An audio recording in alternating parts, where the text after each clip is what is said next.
When Daniel first brought it up, I laughed. Not a soft laugh, but the kind that dripped with mockery. Really? I said, shaking my head. You're jealous of Ethan? He's my best friend. We've known each other since college. You're being ridiculous. Daniel's jaw tightened, but he didn't push it. He just nodded slowly and went quiet, the kind of silence that makes you realize words had done more damage than you thought. I remember telling my sister later that night, Daniel's acting insecure. He thinks Ethan is some kind of threat. It's so childish. She agreed with me, and I felt justified in brushing off his concerns. After all, Ethan had been there for me through breakups, bad jobs, and even when Daniel and I first started dating. He was the one person I could always talk to without fear of judgment.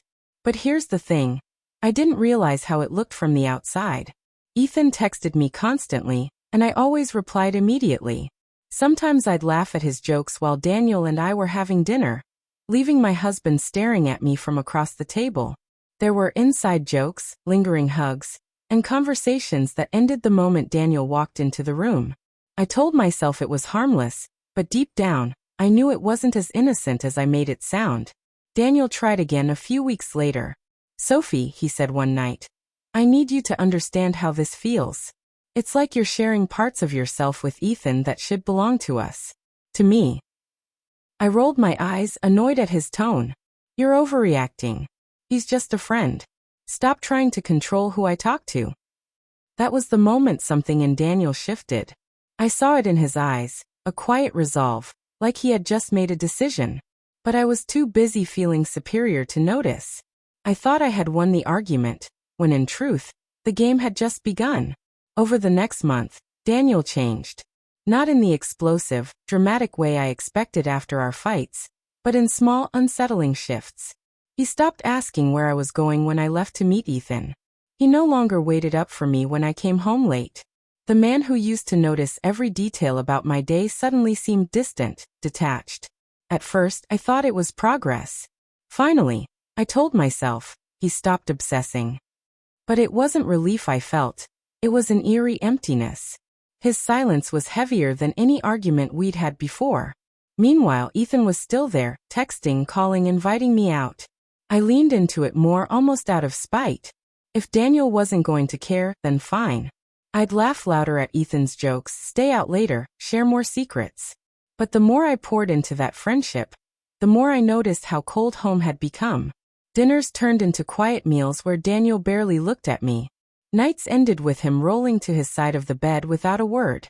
Then one Friday, I came home from a night out with Ethan and found Daniel in the living room, a suitcase beside him. My heart dropped. What are you doing? I asked, my voice cracking even though I tried to sound calm. He looked at me, not with anger, not with tears, but with something far worse. Indifference. I can't do this anymore, Sophie, he said evenly. I warned you. I told you how it made me feel. And you mocked me. I won't beg for respect in my own marriage. I froze. Wait, you're leaving me? Over Ethan? Are you serious? My words tumbled out, desperate, but he didn't flinch. Daniel took a deep breath. It's not about Ethan. It's about you. You chose to make me the outsider in my own marriage.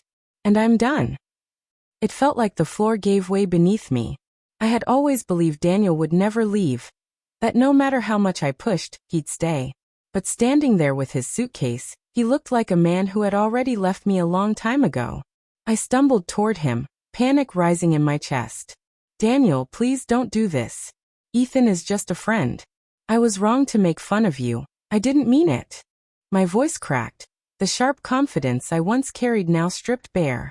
But Daniel just shook his head. You don't get it, Sophie. You didn't just make fun of me. You dismissed me, dismissed my feelings like they were worthless. You laughed while I was drowning.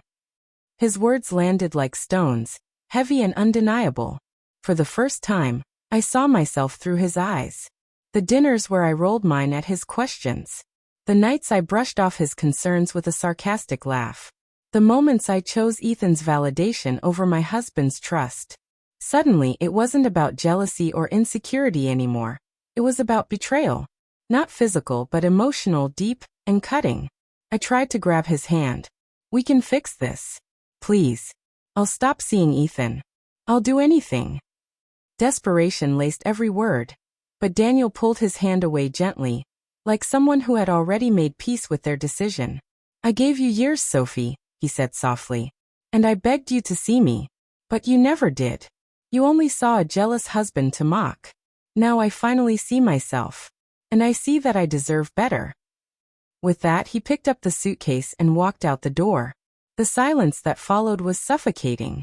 I sank onto the couch, replaying every cruel laugh, every sarcastic jab, every time I chose to make him feel small instead of safe. Ethan's text lit up my phone on the coffee table, but for the first time, I didn't care. His attention meant nothing in the face of what I had lost. I thought Daniel would always be there, no matter how much I pushed. But I was wrong. My mocking had carved a canyon between us, and when he finally crossed it, he didn't look back. That night, I realized too late that the man I had dismissed as jealous was actually the only one who truly loved me.